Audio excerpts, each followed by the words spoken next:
Well, why are we looking at parish share? What's actually going on? Well, the whole reason for doing a review has been led from our Diocesan Synod. It's led by this motion, which was passed actually before I started, before I even applied for the job, and it was before Bishop Andrew was appointed.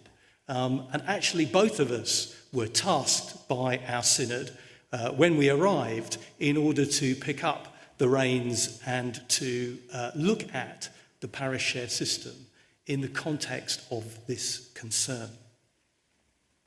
So, what sort of timetable have we been working on? Well, this is the timetable that we set out with. Those of you who joined us at the Cathedral last March when we had our initial consultation session on that Saturday, this is the plan that we intended to follow. Actually, the reality is that as we've got underneath the system that we have running here, I think a number of us have probably realised that actually dealing with this review was more complex than we thought it was in the beginning. Actually, the issues that sit within our parish share system have actually proved to be a lot more complex.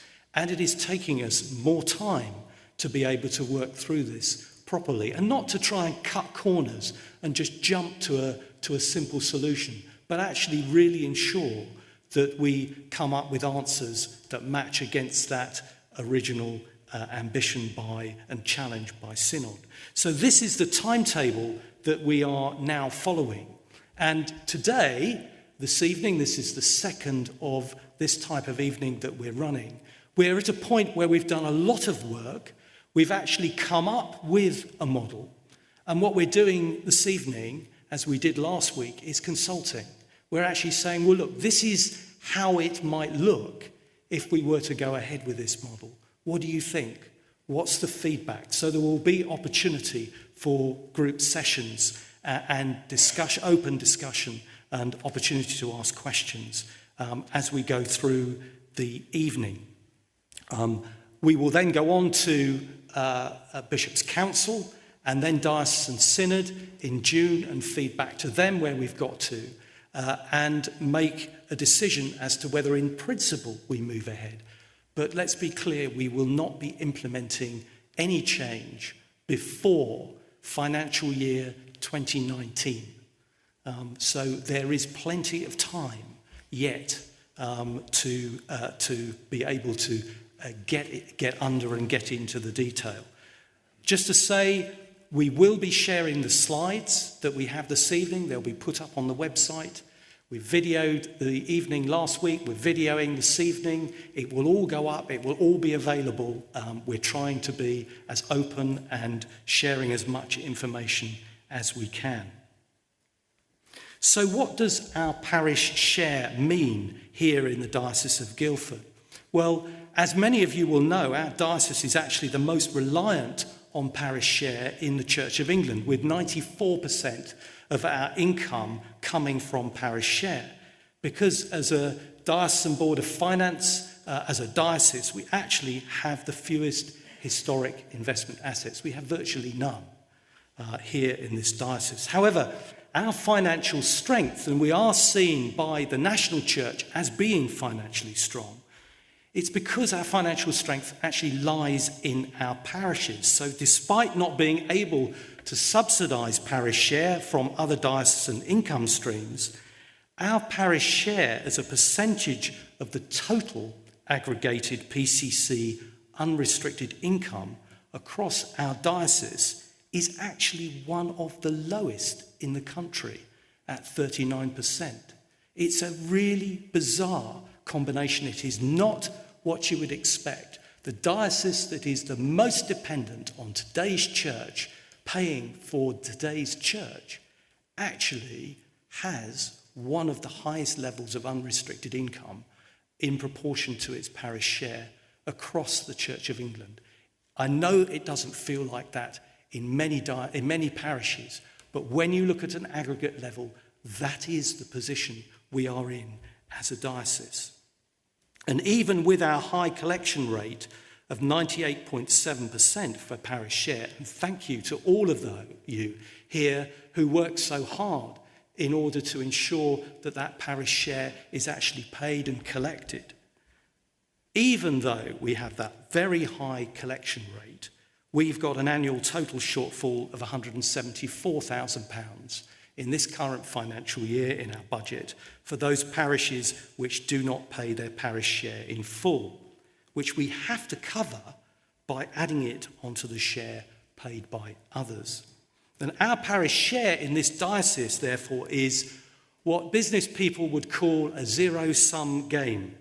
For every pound decrease or subsidy to one parish, all the other parishes will share in the payment of that £1 increase. It's just a reality of how it is. Now, we can't expect a parish share system to solve all our issues, and it's not, absolutely not, a substitute for a strategy. But if it's well designed, it might be good at supporting the strategic intent. And then there is the issue of the size of the pie. And as Diocesan Secretary, there are two things I hear about. One is parish share, and the other is, why do you cost so much? You may remember that I shared last year the details of the benchmarking we did of our budget against other dioceses. And actually, we were talking with our auditors yesterday, looking at the 2016 audit, and they were very impressed, actually, with the benchmarking and the detail of that benchmarking that we had done, and were wanting to understand more about it so they might share that concept with other dioceses. In overall, the summary headlines from that benchmarking were: we as a diocese spend less on our offices, our HR, our central support staff. Overall, the benchmarking showed we spent about 9% on overhead costs, which actually in any industry benchmark is not high. In fact, if anything, it's possibly slightly on the low side. We spend less on safeguarding and stewardship, and we are beginning to address that with stewardship. And we spend more, though, on stipends, 4% above any other diocese. That's because our stipend level is higher than any other diocese. And we spend more on the national church in that benchmarking study, about 25% higher than the other dioceses that we did that benchmarking to. And a lot of that's due because we're seen as being well off.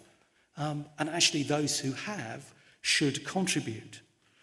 We've got less rental income supporting our housing costs, but actually in all other areas, surprisingly, and we were surprised to discover that, we're pretty comparable to the other dioceses that we benchmarked against.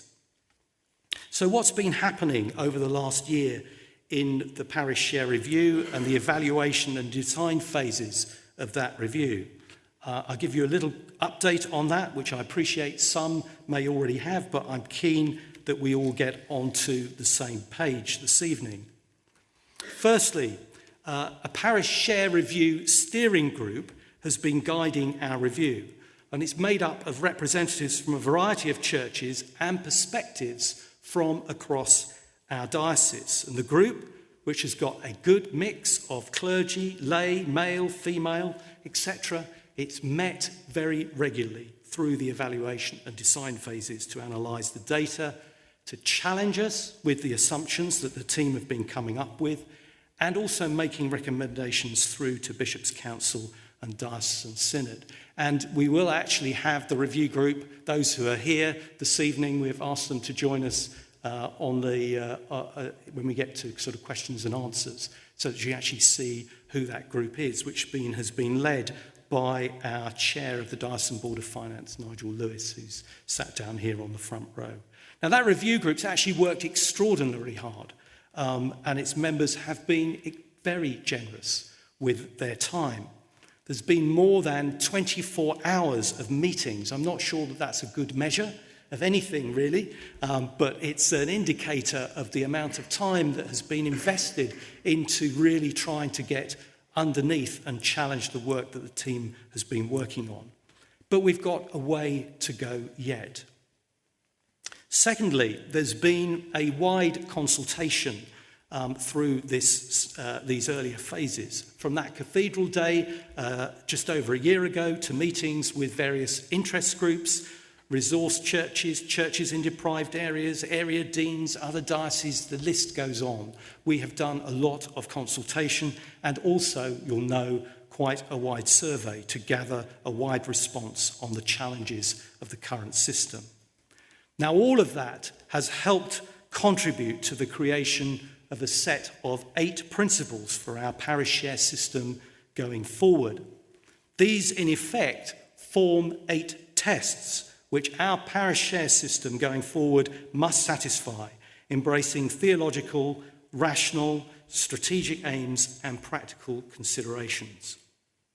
The 8 tests are, first of all, is it relational? Is our parish share system built on relationship, based on love, trust, transparency, and reciprocity? Is it missional? Does our parish share support and encourage Jesus' commission to make disciples of all nations, the diocesan vision for shared mission and growth, and mission-led ministry? Is it locally owned?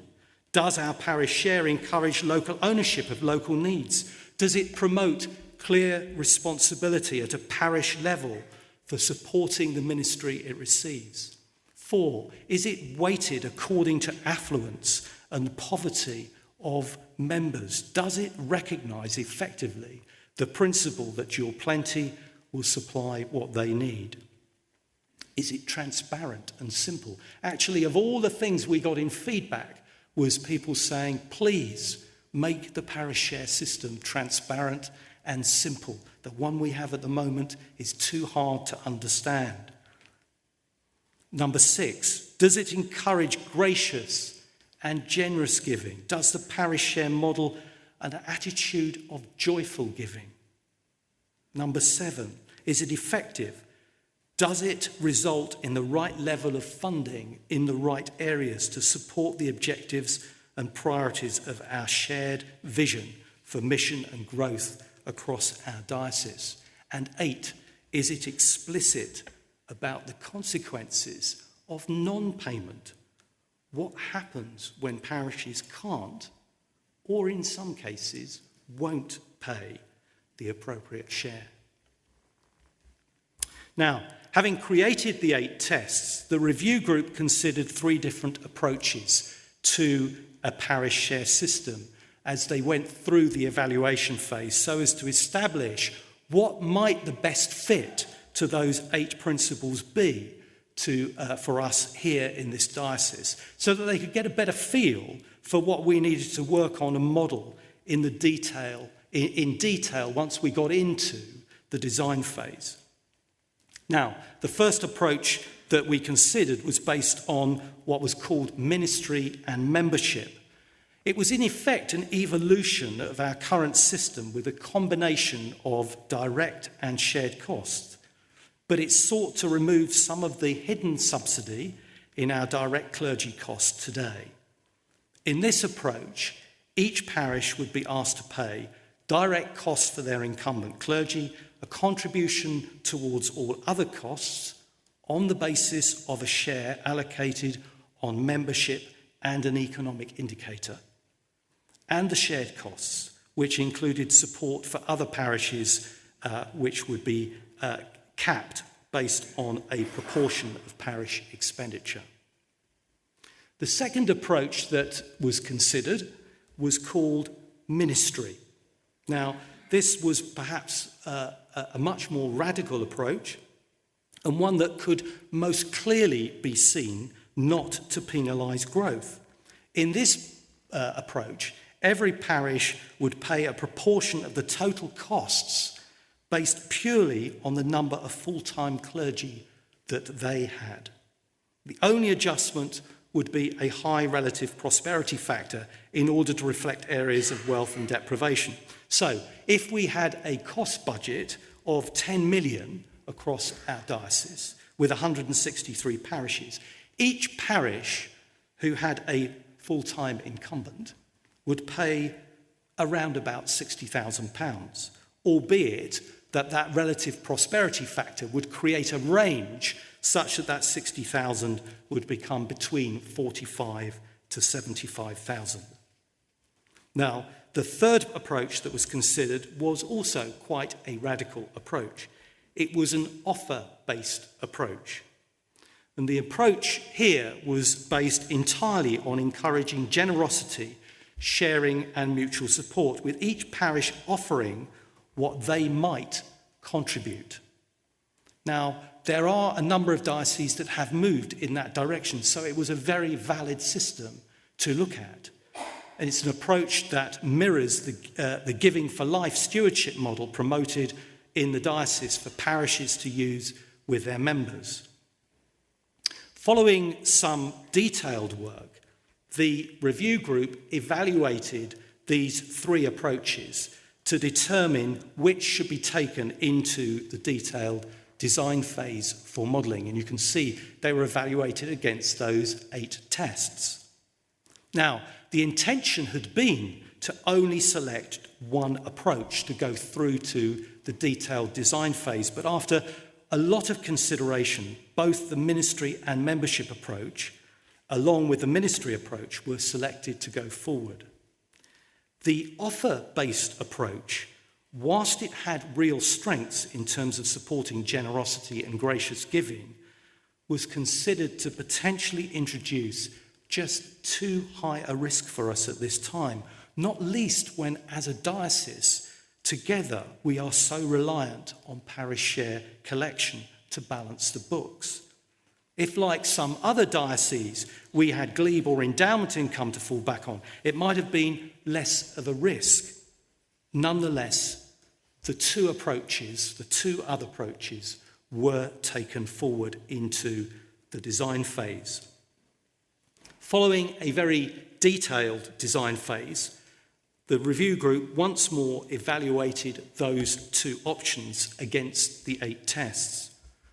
Both had real positives, but there were also some challenges and concerns about progressing either of those into implementation. Option 1, the membership and ministry model, when worked through, didn't deliver the level of change required in order to ensure that growth was not impeded. A weakness was considered to be the lack of reflection of the full direct ministry costs, i.e. there wasn't adequate inclusion of the on-costs so as to better reflect total costs of assigning an incumbent. It also didn't fully address the hidden subsidy of the current system, as there remained inherent in the shared costs due to the caps that stayed in that system. Option 2, the ministry-only model, well, that led to very big reductions for larger churches and very high percentage increases for many small and medium-sized parishes. And whilst it addressed the subsidy distortions of the current model and the ministry and membership option, it was felt to be too extreme a change to implement successfully over even a 5 or 10-year period. And it was likely to distract significantly from our mission agenda set out in Transforming Church, Transforming Lives. However, the review group felt there were actually still very real strengths in both approaches modelled. So further modelling based on a combination of the two, i.e. a third approach, which was known as the hybrid option. I don't think we get any prizes for coming up with names. That was proposed to Bishop's Council and Diocesan Synod, and it was taken through for further modelling.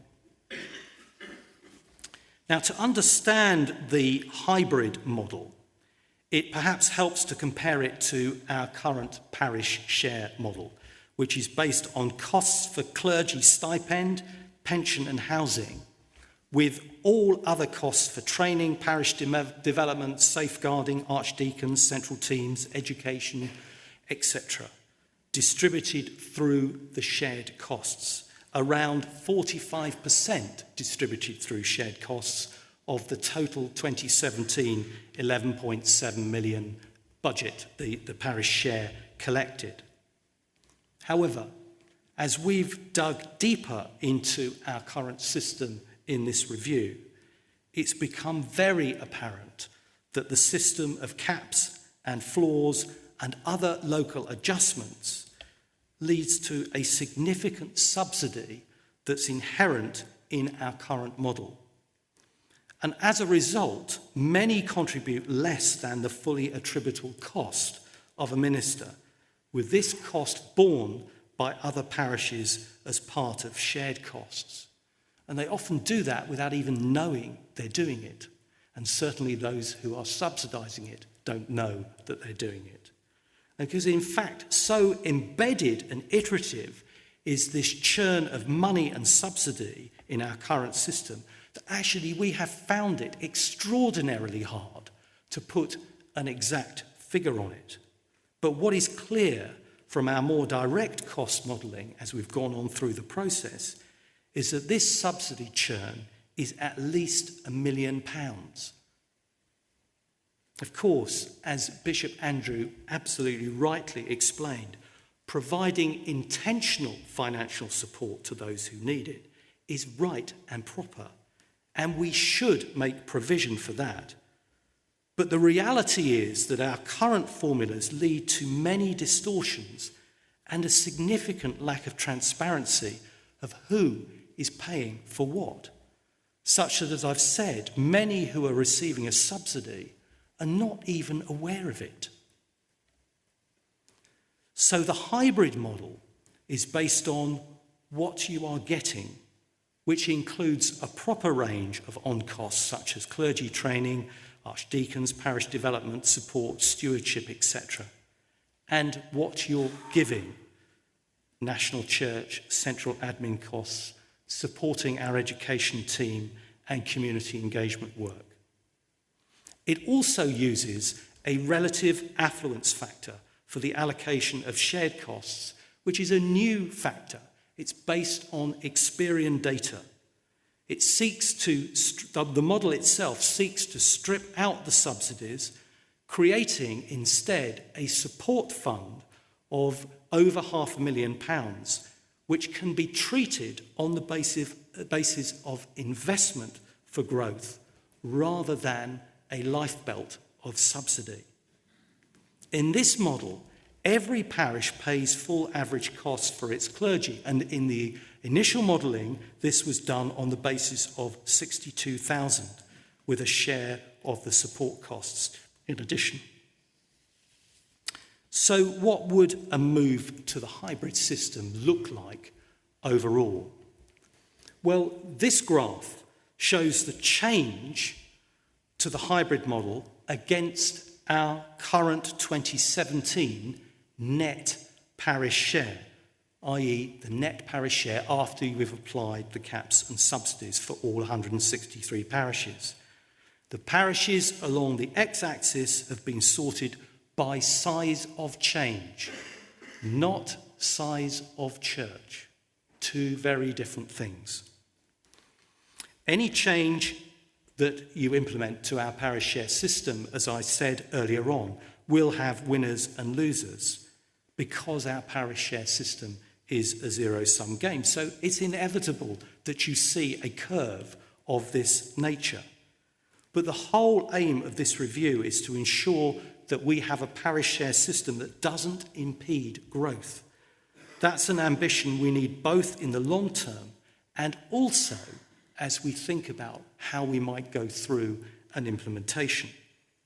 So we have taken some further analysis of the impact, looking deeper into the change across all 163 parishes, undertaking a sensitivity analysis on the level of direct costs and also looking at the implications of all of this for implementation and transition. Now, without sharing all the detailed parish by parish information, it's actually hard to convey the picture. But let me try and give some insight on what you would see when you start to lift the bonnet on the detail and get beyond the initial headline change. Of our 163 parishes, if we were to implement the hybrid model based upon a direct cost of 62,000, 100 of our parishes will see a change of less than 15% against their current parish share. But that still leaves a large number where the change will be greater, up and down. Here are 3 representative but unnamed parishes, all with a full-time incumbent, who will each see a change of 15% or more. So it'll be a financially significant change for these 3 parishes. First, a parish we've called Rise to the Challenge Church. Now, this parish currently receives a subsidy of £17,000 on their parish share. It's built into the current model. Some of this is through the cumulative effect of caps over several years.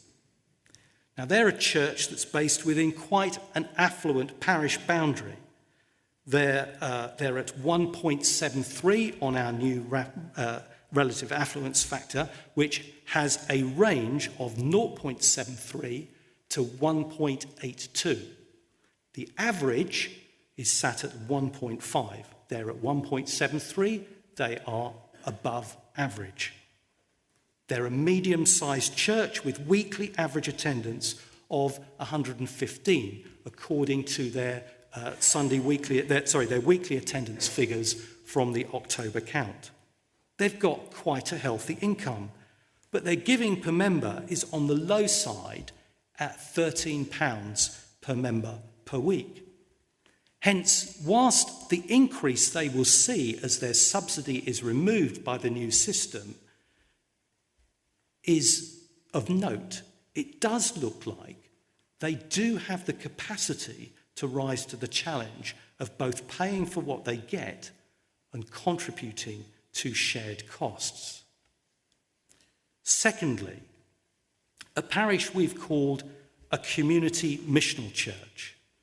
This parish currently receives a subsidy of around 22,000 on their parish share, and this is largely as a result of an expenditure cap.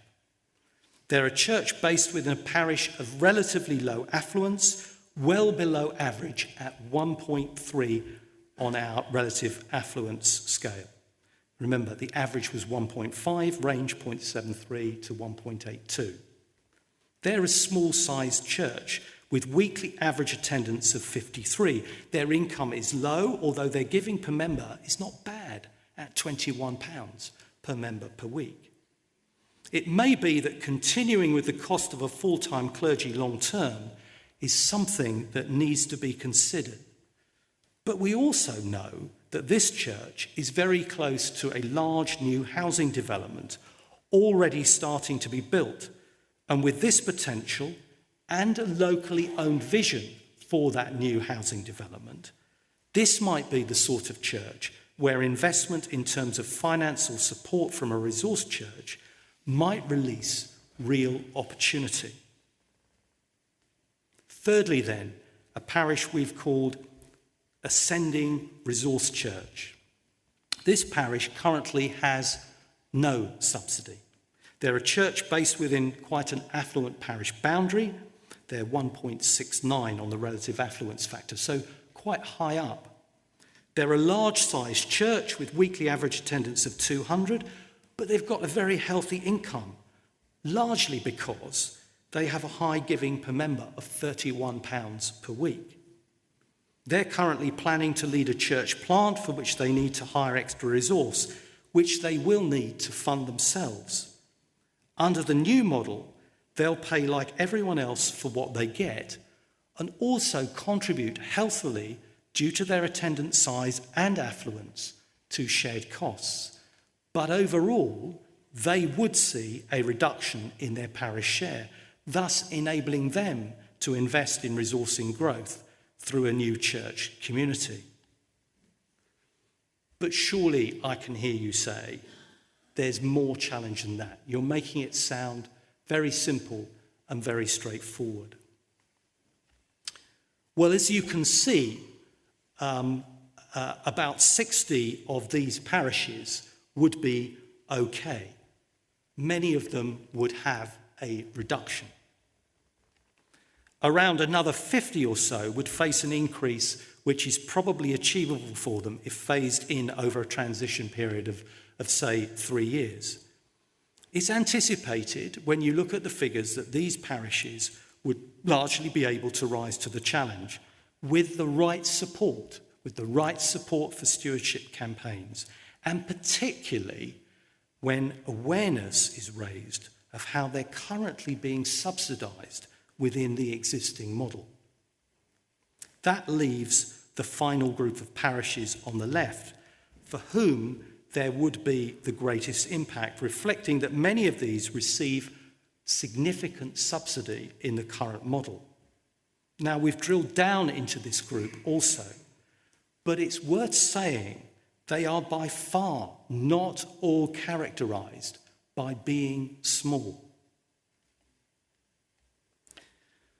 Rather than just simply, crudely, if you like, looking at the group who have the highest level of financial change, we've gone a little bit further when we've been looking at that group. We've analysed in more detail the full 163 to identify the whole group for whom it would appear there would be the greatest impact of a move to the hybrid. And we did this by taking those parishes whose hybrid share would be more than 70% of their 2015 expenditure. Those are the last set of figures that we have access to. Or where they had an increase of more than 15%, even though their hybrid share was less than 70% of their expenditure. We then added 3 low church urban fund ranked parishes and 4 parishes who we know have been really struggling on payment of parish share.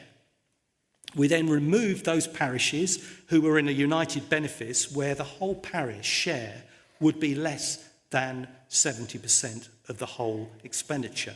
And we also removed those where the hybrid share would be less than 70% of the 2015 income.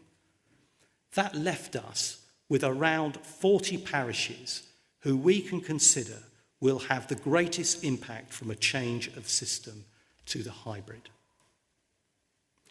Members of the bishop's senior team, that's the 2 bishops, the 2 archdeacons, myself and others, looked through each of these for a first pass, desk-based look at what the level of challenge might be. And I emphasise a first pass, desk-based look. It was that and that alone. But in doing that, whilst we recognise that there is much, much more work to do and many, many conversations to have with parishes, in summary, from that high-level view, it was concluded that around about 25% of that 40 or so had the potential to rise to the challenge with the right support and encouragement.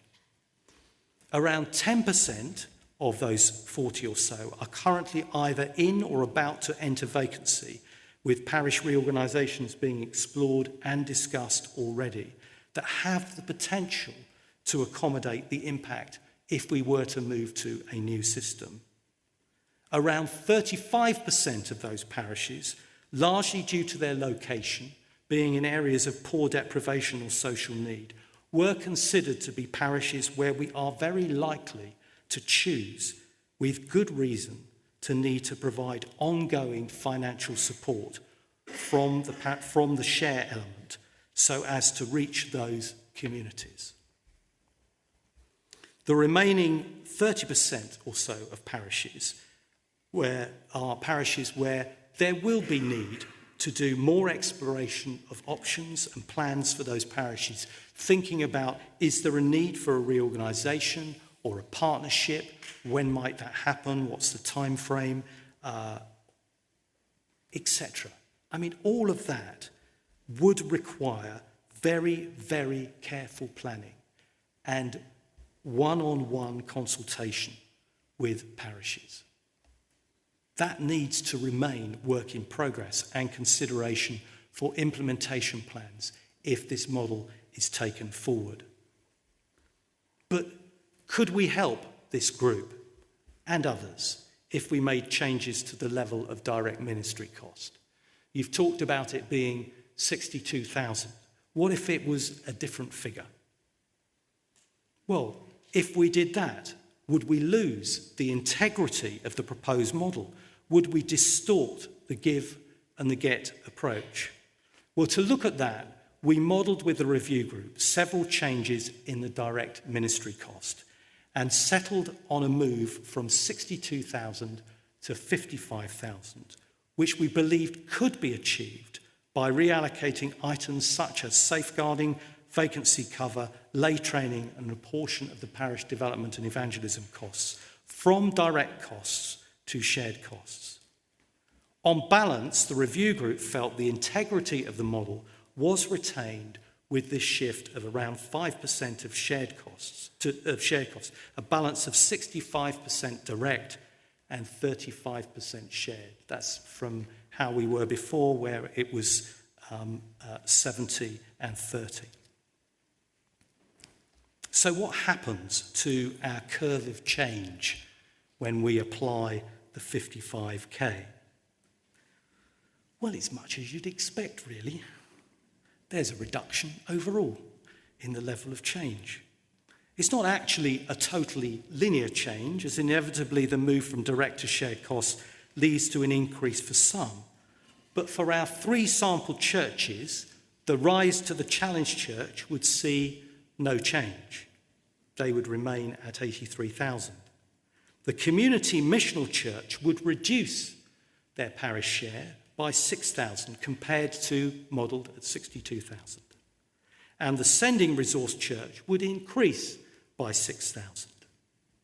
Overall, the most challenged group, that 40 or so, would see the burden reduced by 133,000, just over 4%. As a result, we expect to take work forward for the hybrid with a direct cost of 55,000 based on the 2017 current figures. So lastly, to implementation and how we go about taking all of that into account, especially for the most challenged group. We've concluded that until we have a clear plan for each of that most challenged group, we can't implement a new system. Basically, we need to work through with each of those parishes the impact of the change and understand the sort of timetable and plan that we might individually need for them, parish by parish. That will take time and inevitably has to defer a main implementation. That work shown here on this slide in the red blocks, work which will require proper resource, focus and time to achieve, and we'll need to return to it. The blue blocks then show a proposed main timeline which would lead to a 2019 implementation, likely with a 3-year transition for everyone else.